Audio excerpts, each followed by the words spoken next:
पठार जैसा आप जानते हैं वो हिस्सा होता है जो आसपास के हिस्से से कुछ ऊंचाई पर होता है और ऊंचाई पर होने के साथ साथ ऊपर का जो उसका टॉप होता है वो लगभग समतल होता है और इस वजह से इसको पठार कहा जाता है। प्लेट्यू पर इससे जुड़ी हुई पर्वत श्रृंखलाएं भी हैं, वो कहां पर है और किस तरीके से वो इस जियोपॉलिटिकल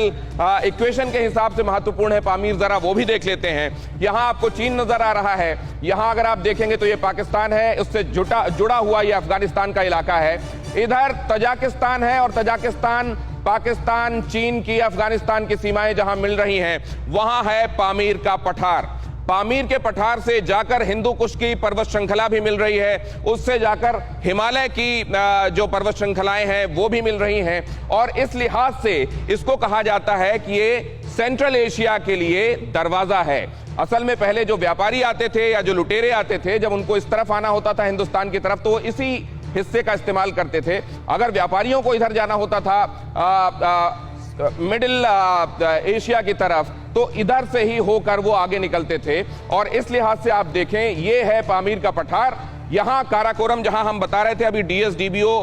ऊपर जाकर जहां समाप्त होती है, कल्मिनेट होती है, जहां दौलत बेग ओल्डी की एयर स्ट्रिप है, वहां से अगर थोड़ा ऊपर आप जाएंगे तो काराकोरम और यहां पर आने के बाद ये पामीर। अब पामीर पर किस तरीके से डेथ ट्रैप के जरिए उसने कब्जा किया है वो भी मैं आपको बता दूं। असल में जो वन बेल्ट रोड इसकी जो परियोजना है ओबोर, उसके तहत इसने तजाकिस्तान को भी शामिल किया। तजाकिस्तान ने यहां पर अपने यहां 350 चाइना की कंपनियों को निर्माण कार्य के लिए आने की इजाजत दे दी और उसके बाद यहां पर इसने ये कहकर कि हमने आपको जो कर्ज दिया है, जो आपकी जीडीपी का लगभग 45% है, आप चुका तो पा नहीं रहे, आप क्या करेंगे? तो उसने कहा बताइए क्या करना है। उसने कहा पामीर का आपकी अभी 1000 स्क्वायर किलोमीटर का इलाका हमको दे दीजिए और इस तरीके से 2011 में ही उसने हड़पना शुरू कर दिया था। 2011 में उसने 1000 किलोमीटर ले लिया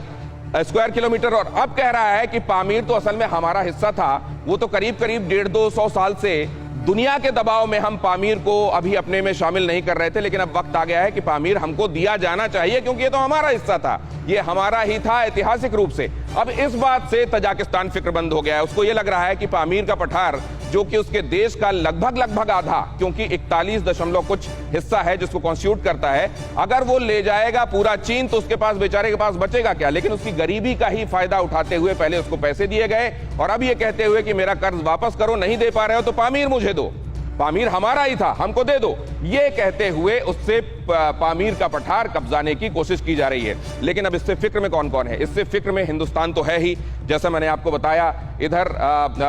मिडिल एशिया में जाने के लिए उसको गेटवे कहा जाता है। रूस भी इसको इसकी जियोपॉलिटिकल लोकेशन के हिसाब से बहुत महत्वपूर्ण मानता है और उसको ये लगता है कि अगर इसको चीन ने कब्जा लिया तो उसके लिए और मुश्किलें होंगी और जाहिर है यहाँ के तमाम देशों के लिए इस जगह की बहुत अहमियत है। लेकिन जिससे वो ताल्लुक रखता है वो एक गरीब मुल्क है तजाकिस्तान और उसको ड्रैगन अपने शिकंजे में लेता जा रहा है। ये दावा इस वक्त जब पहले ही उसने इतने फ्रंट खोले हुए हैं, लद्दाख में तनाव है, आपने देखा भूटान के संदर्भ में सक्टेंग सेंचुरी एक नया दावा उसने ठोक दिया है, दक्षिण चीन सागर उधर हम लगातार आपसे बात बता रहे हैं कि वहां पर उसने दावा ठोक दिया और अब एक नया और फ्रंट उसने खोल दिया।